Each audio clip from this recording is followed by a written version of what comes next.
Capítulo 4, estábamos terminando el versículo 7, donde hablamos de los vasos de barro, que de alguna manera simbolizaba la fragilidad de la vida. Y la semana pasada estuvimos viendo muchas preguntas sobre la muerte, a la luz de la palabra de Dios. La muerte es una realidad que tarde o temprano todos vamos a enfrentar, a no ser que el Señor Jesús venga antes.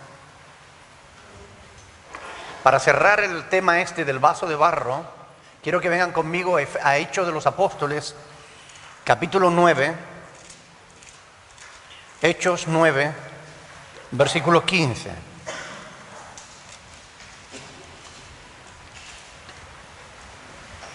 ¿Lo tienen? Cuando Jesús llamó a Pablo,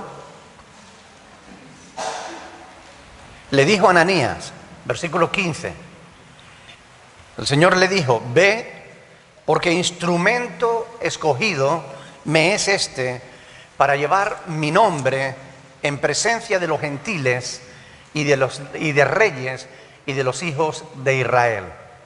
Es decir, instrumento escogido. Pablo fue escogido como un instrumento en manos de Dios para llevar el evangelio ante los reyes, ante los gentiles y ante los hijos de Israel.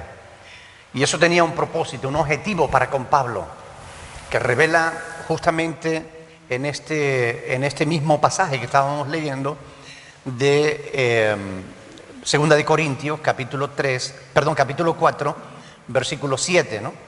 Para que la excelencia del poder sea de Dios y no de nosotros. Por eso Dios escogió no los sabios y entendidos, sino lo vil y lo menospreciado. Escogió Dios para avergonzar a los sabios. Debe quedar claro que no es el poder humano, sino el poder de Dios lo que respalda el evangelio. A veces los hombres se abrogan un poder que no tienen. Declaran campañas de bendición y milagro y ven, recibe tu milagro, como si ellos realmente pudieran hacer milagros, y realmente el único que hace milagros es Dios. Por tanto, Dios ha puesto ese tesoro, el conocimiento de la gloria de Dios lo ha puesto en vasos de barro en nosotros. ¿Sabría Dios que nosotros le podemos fallar? ¿Sí? Y aún así nos escogió para depositar en nosotros un tesoro tan valioso. ¿Ustedes se dan cuenta del privilegio que eso supone para nosotros? Dios nos escogió, no porque fuéramos valiosos, no porque nosotros tengamos méritos para ello, sino porque Dios escogió vasos de barro para mostrar su gloria en nosotros. Es un motivo para sentirnos felices, contentos, dichosos, porque Dios escogió lo que Él quiso. No llamó a científicos, no llamó a teólogos, sino llamó a personas frágiles, personas débiles, y en ellos, o en nosotros, depositó esos tesoros. A continuación, en los versículos 8 y 9, el apóstol va a hacer un repaso justamente por las debilidades humanas. Va a hacer un repaso por las aflicciones del tiempo presente y la provisión de Dios para esas circunstancias. Y lo que la provisión de Dios provoca o produce en nosotros. Leamos los versículos del 8 al 9. Dice que estamos atribulados en todo, mas no angustiados, en apuros, mas no desesperados, perseguidos, mas no desamparados, derribados, pero no destruidos. Por medio de estas cuatro paradojas, Pablo presenta la vida cristiana como circunstancias difíciles, pero circunstancias difíciles que son una oportunidad para que Dios obre en ellas. Por eso cuando tengas un problema, sea el que sea, piensa, no es algo para que te hundas, es una oportunidad para que Dios obre en tu vida, en tu hogar, en tu familia, en tu trabajo, en la iglesia. Dios quiera que nosotros seamos capaces de ver las cosas como Él las ve. ¿Recuerdan el cántico ese, ayúdame a mirar con tus ojos? ¿Verdad? A veces es una oración que deberíamos hacer más a menudo, porque realmente si viéramos las cosas como Dios las ve, viviríamos menos angustiados, viviríamos mucho más relajados, felices, en el reposo, viviendo en el reposo de Dios. Por medio de esta lista, Pablo va a exaltar el poder de Dios. El poder que nos sostiene justo cuando más lo necesitamos. Algunos cristianos se quejan de que Dios no los ayuda. ¿A ti te ha pasado alguna vez que te has sentido solo? ¿En medio de un problema? ¿En medio de una dificultad? Y a veces preguntamos, ay Señor, ¿dónde está? ¿No? Pero Dios está ahí, supervisándonos. Él no está lejos de nosotros. ¿Cómo te sientes cuando crees estar solo ante un problema? Te afecta, ¿no? ¿Y qué haces entonces? Clamar a Dios. Salmos. Lee los salmos. Te inspiran, te ayudan. Bueno. ¿Perdón? Te pones a llorar. Bueno, a veces las lágrimas despejan el ambiente. Pero, ¿por qué no te pones a alabar a Dios en vez de llorar, verdad? ¿Te preocupa cuando uno de tus hermanos tiene un problema en el que se puede hacer sentir solo? Porque si a ti no te gusta sentirte solo, cuando veas que un hermano o una hermana está en una situación difícil, ¿qué debiéramos hacer nosotros? Ayudarle, claro. ¿Recuerdan la regla de oro, no? Como quiera que los hombres hagan con vosotros, así haced vosotros con ellos. ¿Ok? Si tú quieres que a ti te ayuden cuando tienes problemas, tú tienes que ayudar cuando los demás tienen problemas. Claro que la ley del menor esfuerzo te hace voltear la cara y seguir otro camino. Pero si de verdad somos creyentes, si de verdad somos cristianos, si seguimos los consejos de Dios, nosotros nos vamos a involucrar en ayudar el problema del hermano, y eso no solo va a ayudar al hermano, sino que me va a ayudar también a mí. ¿Saben por qué? Porque cuando hacemos lo correcto, Dios nos bendice. ¿Cuántos lo saben? Los que han dicho amén, ¿lo saben por experiencia o solo por teoría? Por experiencia, ¿verdad? Cuando ayudamos a otros, a nosotros mismos nos estamos ayudando. Aunque a veces los cristianos podemos sentirnos solos, la pregunta es, ¿realmente lo estamos? No. ¿Qué dijo el Señor? No te desampararé ni te dejaré nunca. Hebreos 13:5. No te desampararé ni te dejaré nunca. Y aquí que yo estoy con vosotros todos los días hasta el fin del mundo. Amén. ¿Ustedes creen que esas promesas son ciertas? ¿Se puede confiar en quien las hizo? ¿Nos falló Jesús alguna vez? Entonces podemos confiar en que Él va a cumplir su palabra. Amén.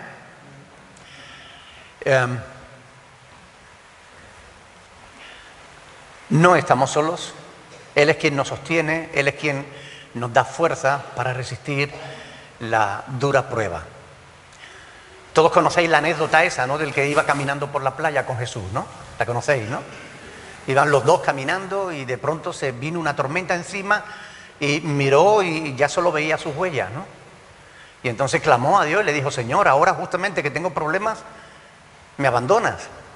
Y Jesús le dijo, no, hijo, esas huellas que tú ves son las mías, te llevo en mis brazos, ¿no? O sea, Dios nos bendice, ¿ok? Porque Dios es bueno y para siempre su misericordia. Gloria a Dios. ¿Qué sino la presencia de Dios puede hacer posible que personas sin letra, personas del pueblo, personas llanas, pescadores, carpinteros, qué es lo que puede hacer posible que personas como estas llevaran el Evangelio hasta los últimos confines de la tierra? ¿Qué fue lo que pasó en estas vidas? Eran personas que tenían miedo. ¿Recuerdan? Cuando mataron a Jesús, ellos estaban encerrados en el aposento alto. ¿Qué fue lo que pasó que les transformó y les dio valor? La venida del Espíritu Santo a la vida de aquellos discípulos de Cristo. Y la pregunta es, ¿nosotros tenemos al Espíritu Santo? Bueno, si lo tenemos, ¿cómo podemos saberlo? ¿Cómo podemos asegurarnos de que tenemos al Espíritu Santo?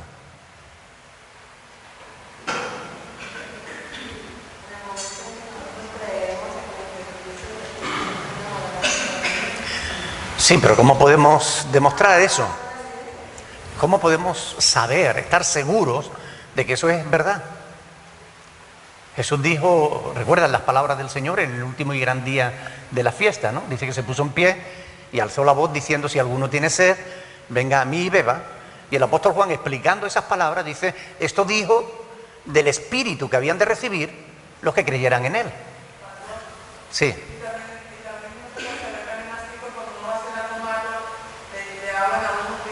¿Verdad? ¿Cuántos han oído la voz del Espíritu Santo diciéndole, no, por ahí no? Romanos 8:14 dice que estos son los hijos de Dios, los que son guiados por el Espíritu de Dios. Por tanto, un cristiano que tiene el Espíritu Santo no debe, bajo ningún concepto, andar en malos caminos. Porque de seguro que el Espíritu Santo le va a tirar de la oreja.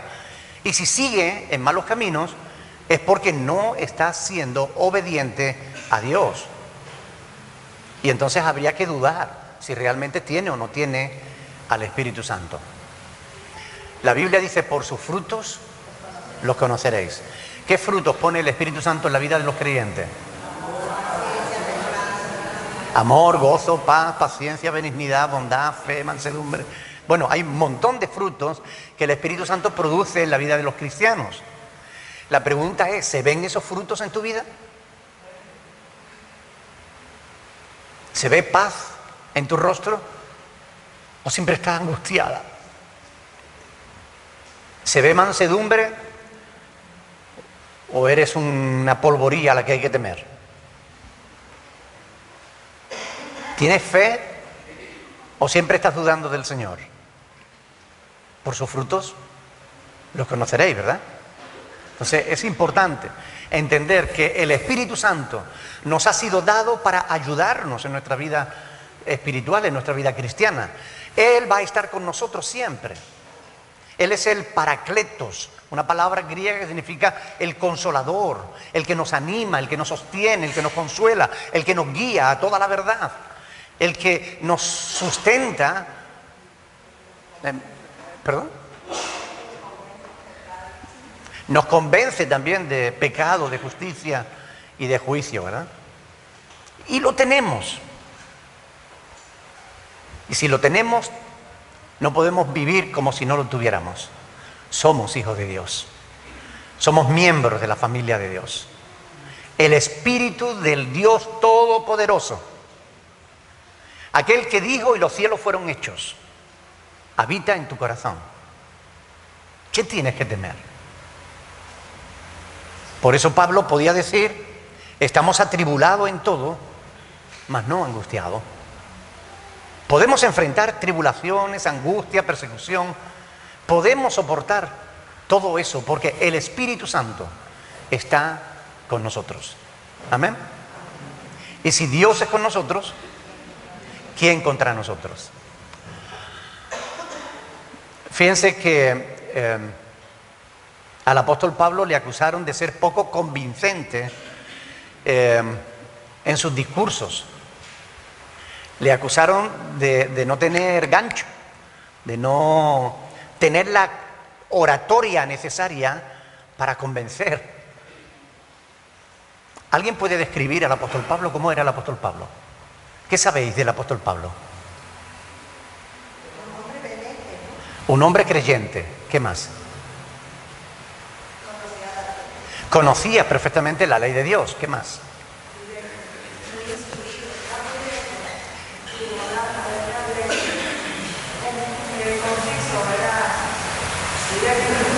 Bueno, era claro a la hora de hablar, ¿no? ¿Qué más? Era una persona educada, estudiada.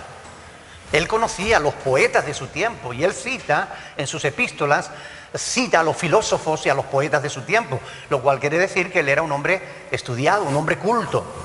¿Eh? ¿Qué más? Era muy duro. Antes de conocer a Cristo, sí. Él era muy duro porque perseguía a los cristianos.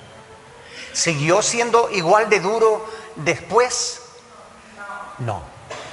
No, Dios obró un cambio en él. ¿Ok? Los creyentes, los cristianos, le tenían miedo. Por eso no querían reunirse con él. Fue necesario que Bernabé lo tomara de la mano y lo presentara a los apóstoles y le dijera: no tengan temor, que este se ha convertido de verdad. Y ya a partir de ahí los apóstoles empezaron a confiar un poquito en él, porque les daba miedo. Él había sido una persona muy cruel. Cuando estaban lapidando a Esteban a pedradas, él estaba allí. Él consentía en la muerte de Esteban. Pero se produjo un cambio. Y pidió cartas de los sacerdotes para perseguirlo donde estuvieran los cristianos. Pero Dios produjo un cambio en su vida. Y un cambio notable. ¿Sí o no? Un cambio total.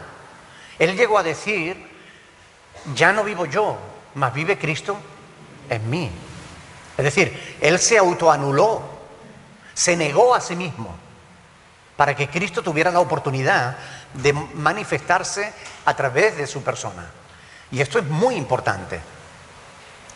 Pablo no era una persona poco preparada, no era una persona que no tuviera oratoria.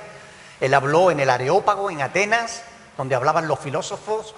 Él habló y convenció, porque muchas personas conocieron el Evangelio y se convirtieron a Dios justamente por las palabras del apóstol Pablo. Por tanto, era una persona que convencía.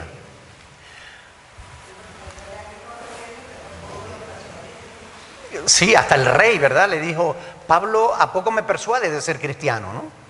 Cuando fue llevado ante el rey Agripa, ¿no? Por tanto, no podemos creer en la imagen que nos quieren transmitir los judíos sobre el apóstol Pablo, de un Pablo poca cosa. No, Pablo era un siervo de Dios, de la cabeza a los pies, y era un hombre que sabía lo que decía. Cuando abría su boca, él sabía lo que estaba diciendo. Cuando escribía, sabía lo que estaba escribiendo. Él era un hombre de Dios. Y así es como le vemos en las Sagradas Escrituras. Él proclamaba el Evangelio, proclamó el Evangelio por donde quiera que fuera, fundó nuevas congregaciones, en Galacia, en Filipo, en Tesalónica, en multitud de lugares, en Éfeso. Fortalecía a los creyentes con sus epístolas, con sus sermones. En incontables ocasiones, multitudes le siguieron y también le apedrearon. Porque eso es algo inevitable. Mucha gente te van a escuchar y se van a quedar embobadas y después van a coger piedras y te las van a lanzar. Si tú sigues presentándole la palabra de Dios, porque la palabra de Dios toca el corazón de la gente. Y a la gente no le gusta que le toquen el corazón. La gente quiere seguir viviendo en sus propias decisiones, en sus propios caminos. Y cuando uno vive conforme a la voluntad de Dios, esa persona, aunque no abra su boca, ya es un azote para todos aquellos que no andan conforme a la voluntad de Dios. Porque miran tu vida, ven tu transformación y se sienten acusados, aunque tú no les digas nada. Porque ellos saben que deberían ser como tú. ¿Se dan cuenta de cómo es posible ver las cosas de una manera diferente? Aquellos judíos la estaban viendo de una manera distinta a como la veía Dios. Por eso esa canción, ayúdame a mirar con tus ojos, ¿no? Los escritos del apóstol Pablo han seguido siendo de inspiración para multitud de personas. A lo largo de estos 21 siglos de fe, de cristianismo, Pablo hoy en día sigue siendo usado por Dios para llevar paz a los corazones. Sigue siendo usado por Dios, sus escritos, para llevar luz a los que están en tinieblas, para mostrarles la verdad de Dios a aquellos que están confundidos. ¿Será verdad las palabras del profeta Isaías en el capítulo 55:8? Mis pensamientos no son mis pensamientos, dice el Señor, ni vuestros caminos son mis caminos. Como más altos son los cielos que la tierra, así mis pensamientos son más altos que vuestros pensamientos, y mis caminos más que vuestros caminos. ¿Será verdad eso? ¿Será verdad que Dios tiene una forma diferente de ver las cosas? Y nosotros, como miembros de la familia de Dios, ¿no deberíamos esforzarnos por verlas como Él las ve? ¿Verdad? La autoridad del Evangelio no radica en el poder de los hombres que lo predican. La autoridad del Evangelio radica en el poder de Dios que lo respalda. Los seres humanos podemos ser débiles, podemos sentirnos limitados, pero Dios no tiene límites. Dios es el Todopoderoso. ¿Hay algo imposible para Dios? No, no hay nada imposible que Él no pueda hacer, ni siquiera difícil. Quiero leerles un pasaje, yo se lo leo. Oh, profundidad de las riquezas de la sabiduría y de la ciencia de Dios. Cuán insondables son sus juicios e inescrutables sus caminos. Porque ¿quién entendió la mente del Señor? ¿O quién fue su consejero? ¿O quién le dio a Él primero para que le fuese recompensado? Porque de Él y por Él y para Él son todas las cosas. A Él sea la gloria por los siglos. Amén. Eso está en Romanos 11 del 33 al 36. Oh, profundidad de las riquezas, de la sabiduría y de la ciencia de Dios. Conocer a Dios. Alábese en esto el que me hubiere de alabar, en entenderme y conocerme, que yo soy Jehová. En conocer a Dios. Ahí es donde está el sumo. La meta más alta que el ser humano puede alcanzar en esta vida no es ganar unos Juegos Olímpicos. La meta más alta que un ser humano puede alcanzar en esta vida no es dar de comer a los pobres. La meta más alta que el ser humano puede alcanzar en esta vida no es que tú montes una multinacional y te hagas millonario. Ni siquiera que vayas a la Luna o a Marte o a Plutón o donde tú quieras ir. No es eso. Lo máximo a lo que el ser humano puede alcanzar en esta vida es a conocer a Dios y entenderle. Alábese en esto quien se hubiere de alabar, en entenderme y conocerme, que yo soy Dios. Estos versículos que acabo de leer son el eco de un pasaje anterior en el que el apóstol Pablo describe algunas de las dificultades por las que él tuvo que pasar. Fíjense, 1 Corintios, vengan conmigo, 1 Corintios capítulo 4, vamos a leer a partir del versículo 11. ¿Lo tienen? 1 Corintios capítulo 4, versículo 11, dice: hasta esta hora, padecemos hambre, tenemos sed, estamos desnudos, somos abofeteados y no tenemos morada fija. Nos fatigamos trabajando con nuestras propias manos, nos maldicen y bendecimos. Padecemos persecución y la soportamos. Nos difaman y rogamos. Hemos venido a ser hasta ahora como la escoria del mundo, el desecho de todos.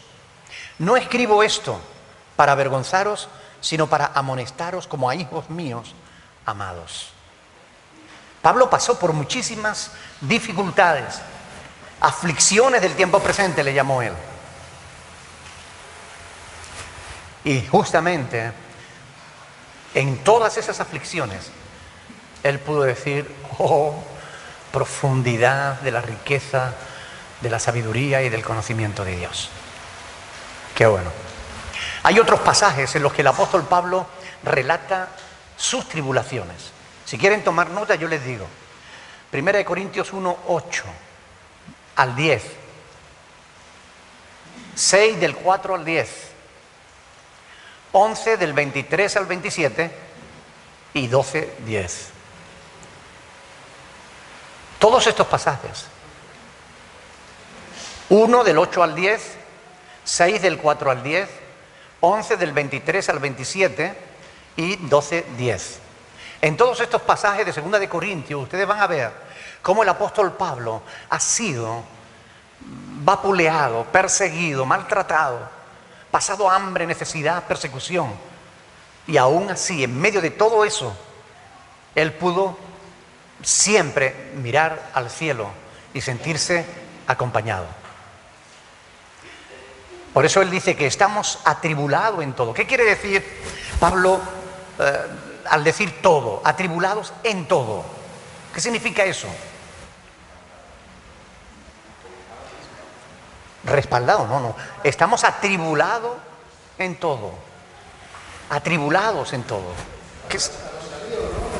Miguel. Todas las cosas que en su día, pues venía el problema, venía el sufrimiento, venía persecuciones. Atribulado en todo. Atribulado en todo. Tribulación es pasarlo mal.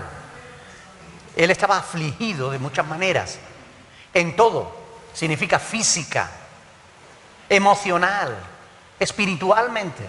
Él fue afligido hasta socialmente. La palabra tribulación significa congoja, pena, tormento, aflicción moral, persecución o adversidad. La pregunta es, ¿pasó Pablo por todas estas cosas? Sin duda. Todos estos significados pueden ser aplicados a la vida de Pablo. Ahora, en cambio, en la actualidad tenemos una iglesia que no quiere oír hablar de tribulación. No quiere oír hablar de problemas ni de dificultades. Tenemos una iglesia que solo quiere que le cuenten promesas, aunque sean mentiras, que le cuenten milongas, que le adormezca la conciencia. Tenemos una iglesia que no quiere oír hablar de dificultades. Solo no, tenemos al Señor, con el Señor no vamos a pasar ningún problema. Falso. La palabra de Dios nos dice que por tener a Cristo en tu corazón no vas a pasar por problema. Lo que dice la Escritura es que cuando pases por el problema, Cristo estará allí contigo. Y te dará la fuerza. Y te sostendrá con su mano poderosa para que no desmayes. Pero no es cierto que no vayamos a tener aflicción o tribulación en este mundo. Vamos a tenerla.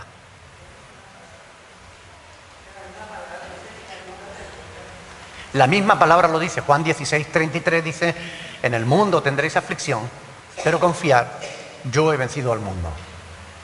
La vida moderna nos lleva a los extremos. No podemos evitar ocasiones cuando parece ser que todo se nos viene encima. Parece que los problemas no vienen solos. ¿Has oído esa frase alguna vez? ¿La has dicho alguna vez? Parece que los problemas no vienen solos. Tienes un problema y detrás te vienen 3 seguidos. Y cuando no has podido solucionar el primero porque todavía estás angustiado, te han venido 3 más y ya estás atribulado. ¿Te has sentido alguna vez así? ¿Incapaz de saber por dónde tirar?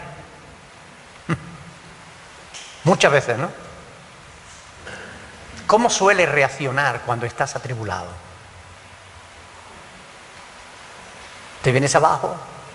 ¿Llora, como decía Rosita? ¿O te pones a leer salmo, como decía Rosana? 2 personas en la misma situación pueden obrar de formas diferentes. Por tanto, no son las circunstancias, sino las actitudes que tomamos ante las circunstancias. ¿Acudes a alguien en caso de aflicción?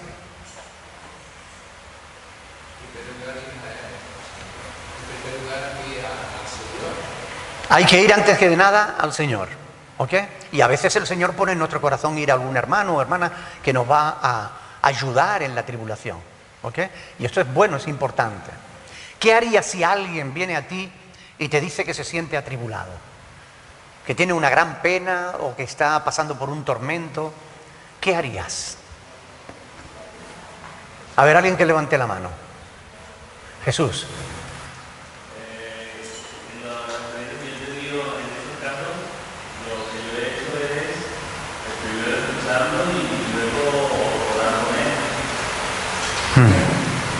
Bueno, orar con él, vamos. Yo lo aceptaría el día que comiera, porque como sé que estaba triste, estaba conmigo.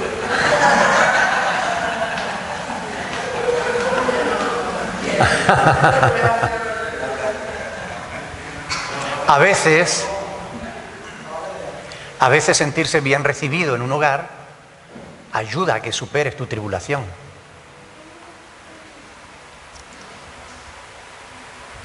¿Qué le aconsejaría de verdad?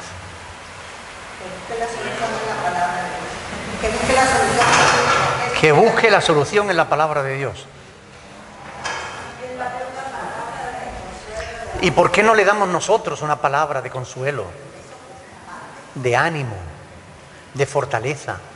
¿Por qué no le contamos un testimonio de cuando nosotros estuvimos atribulados y Dios nos ayudó?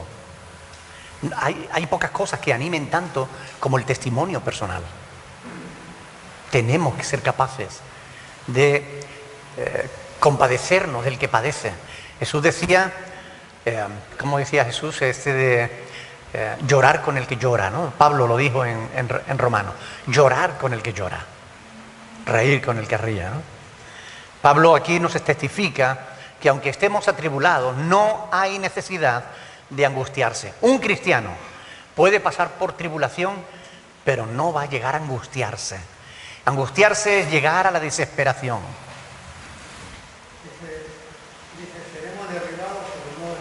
Vamos a llegar ahí, no te adelante. Pero hablamos de la tribulación, ¿no?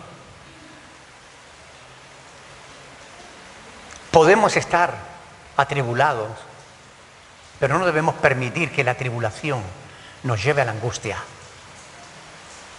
Porque la angustia te cierra la garganta, te impide respirar y te nubla la visión. Y ya no ves las cosas con objetividad.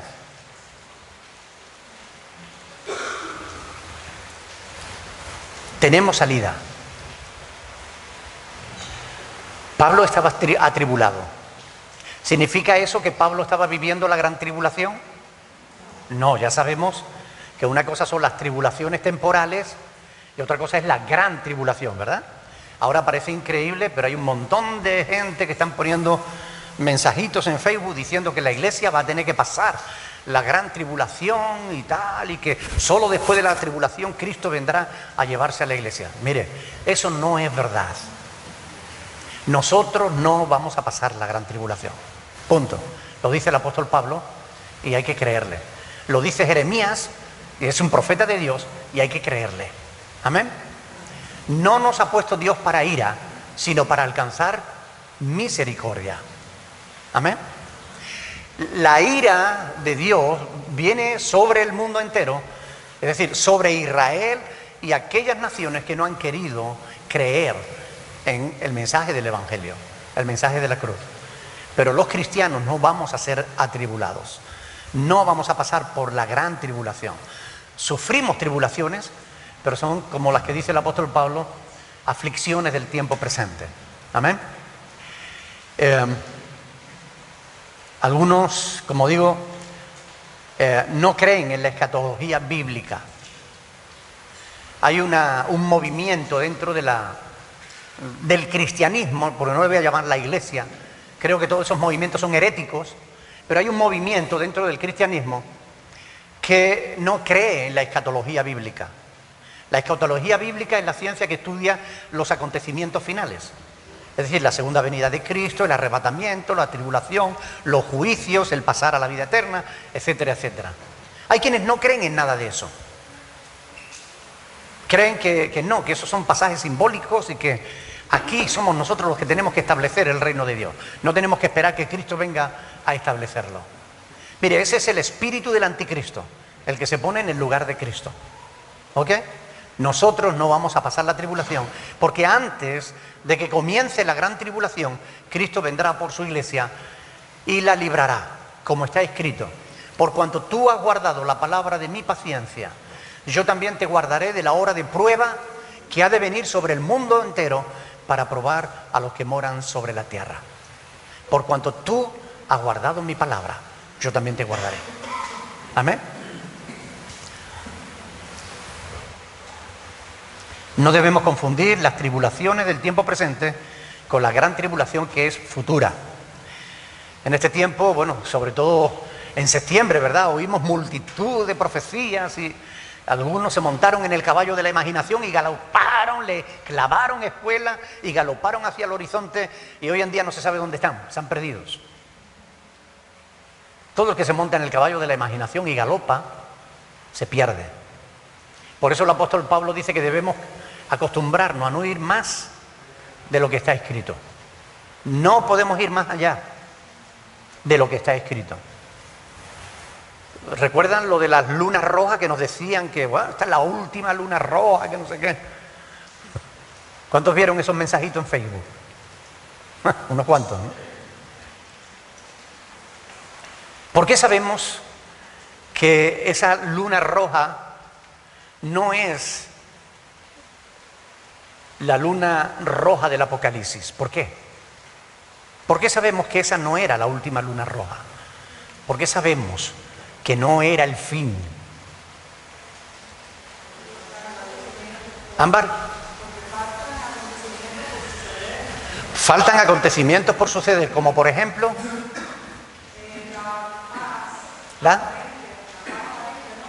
la paz aparente. Sí, pero sobre todo relacionado con la luna roja. ¿Qué dice el Apocalipsis sobre la luna roja? Que se pondrá roja, ¿por qué? Porque el sol se oscurecerá. Y yo le pregunto, ¿se ha oscurecido el sol? No, estos días hemos tenido unos días de calor terribles. El sol no se ha oscurecido todavía. Por tanto, esa luna roja no tenía nada que ver con la escatología bíblica. Pero los hombres, siempre alarmistas, siempre están intentando llamar la atención sobre sí mismos. Sí, creerse en la posesión, ¿no? El único que tiene la verdad, ¿no? Y ahí han caído muchísimos. Todos los que han puesto fecha han sido avergonzados. La luna de la que habla la Biblia se ponía roja, como digo, porque el sol se oscurecería. Eso está en Joel, capítulo 2:31, en Hechos 2:20. Y bueno, la luna de sangre ocurre cuando se abre el sexto sello. Los sellos son juicios que vienen de parte de Dios sobre los moradores de la tierra. Los pueden ver en Apocalipsis 6. Ahora, díganme la verdad, ¿les afecta ese tipo de informaciones?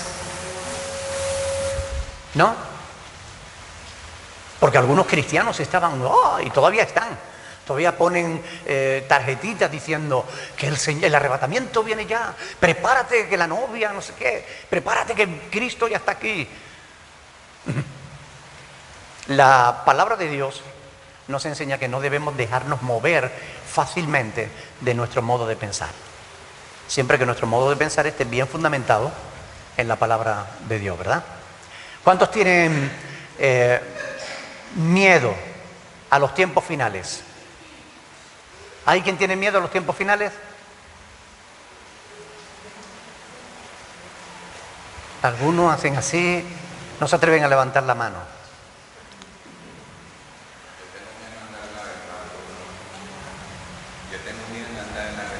¿Tienes miedo de no andar en la verdad? Pues anda en la verdad. Claro. Bueno, yo estoy preparada y me da miedo que el otro me prepare cuando llegue a terminar ese día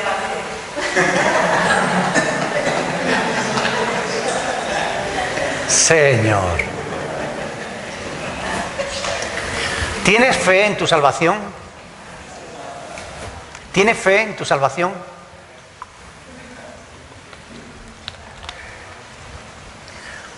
¿Crees las palabras de Jesús? Cuando todas esas cosas sucedan, la iglesia ya no estará en la tierra. Habrá sido arrebatada a los cielos antes de que comiencen los juicios de Dios sobre Israel y los moradores de la tierra. Hay incluso creyentes que se atreven a afirmar que el arrebatamiento es una herejía y que eso no aparece en la Biblia. Yo quiero que lean conmigo Tesalonicense, primera de Tesalonicense, capítulo 4.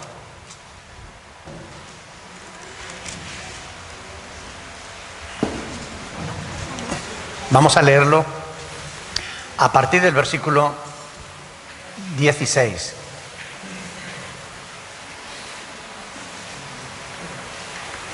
¿Lo tienen?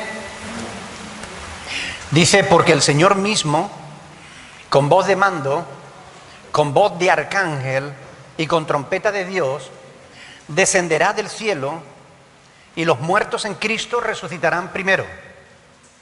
Y luego nosotros, los que vivimos, los que hayamos quedado, seremos ¿qué? Y ahora yo les pregunto, ¿habla la Biblia del arrebatamiento, sí o no? ¿Cómo se atreven algunos a decir que la Biblia no habla del arrebatamiento? Que eso es una herejía. Mire, aquí está. Luego nosotros, los que vivimos, los que hayamos quedado, seremos arrebatados juntamente con ellos en las nubes para recibir al Señor en el aire y así estaremos siempre con el Señor. Amén. Esta es nuestra esperanza. Esto es un mensaje alentador. Por eso dice el versículo 18, por tanto, alentaos los unos a los otros con estas palabras. Si tuviéramos que pasar la gran tribulación, ¿sería un mensaje alentador? Si tuviéramos que pasar la gran tribulación, la persecución, hasta la muerte, no creo que fuera ningún mensaje alentador. Pero nosotros no vamos a pasar por la tribulación.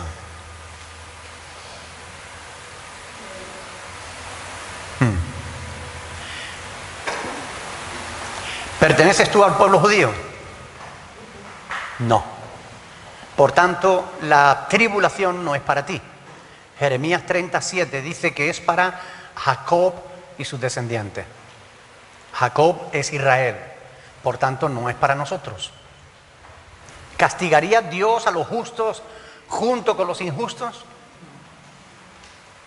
No, porque eso sería una injusticia. Y no hay injusticias en Dios. Por tanto, confundir las aflicciones del tiempo presente, de las que habla el apóstol Pablo en Romanos 8:18, con la gran tribulación es no conocer las Sagradas Escrituras. Por eso el apóstol Pablo, volviendo a Corintios, dice que estamos atribulados en todo, mas no angustiados. Por muy mal que esté la situación, no vamos a estar angustiados. Sabemos que por muy mal que esté la cosa, lo peor que puede pasar, ¿qué es? Que nos maten. ¿Y qué dice la palabra de Dios? ¿Qué dice Pablo? Para mí el morir es ganancia. Porque cerrar los ojos aquí es abrirlo en la presencia de Dios. Por tanto, el cristiano, el verdadero cristiano, no debe temer la muerte. No debe angustiarse ante los acontecimientos finales. Los hijos de Dios podemos pasar por tribulaciones. Podemos pasar por congoja, por pena, por tormentos, por aflicción moral, persecución, adversidad, pero no vamos a vivir angustiados. Vivir angustiado es estar siempre angustiado. No vamos a hacer eso, porque cuando sentimos que la angustia viene, nosotros tenemos un mandamiento apostólico del apóstol Pedro que nos dice que echemos nuestra ansiedad sobre Él, porque Él cuida de vosotros. Amén. Por tanto, 1 de Pedro 5:7, ¿no? Tenemos que tener en cuenta eso. Podemos estar atribulados, pero no vamos a permitir que la tribulación nos hunda. Podemos estar atribulados, pero no nos vamos a dar por vencidos. No nos vamos a angustiar.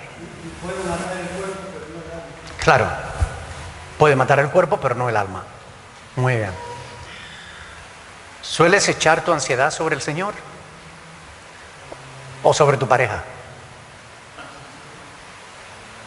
¿O sobre tus hijos? ¿Qué haces cuando tienes ansiedad? Cuando tienes angustia. ¿Te pones a gritar? ¿Pierdes el control? Pues estás haciendo mal. Hay que buscar a Dios y echar nuestra ansiedad sobre Él, porque Él tiene cuidado de nosotros.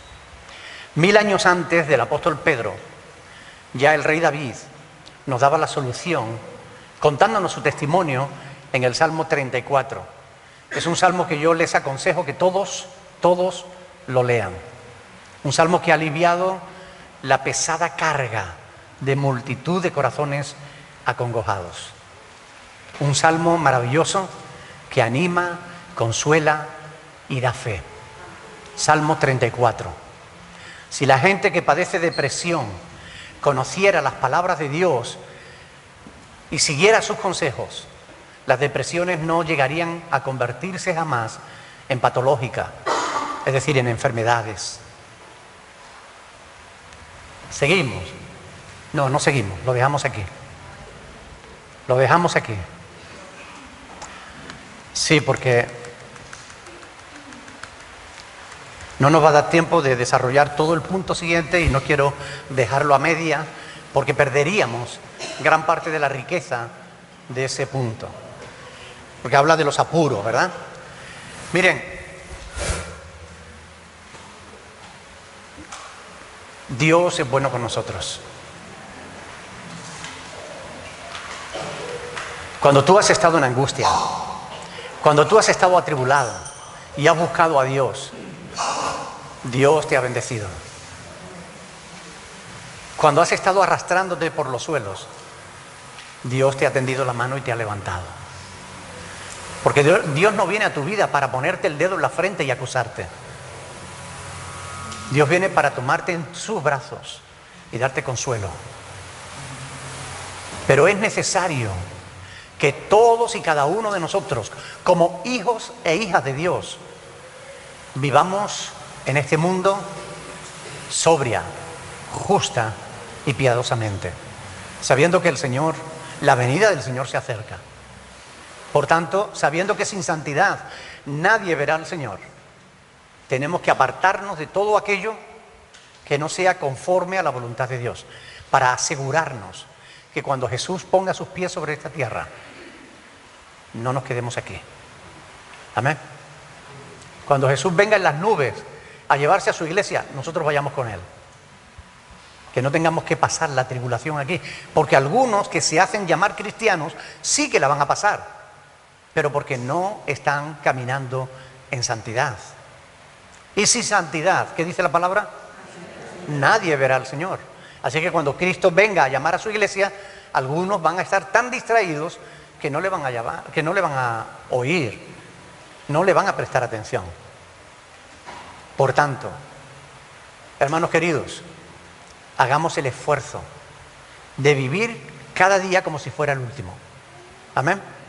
Vamos a ponernos de pie y vamos a orar al Señor.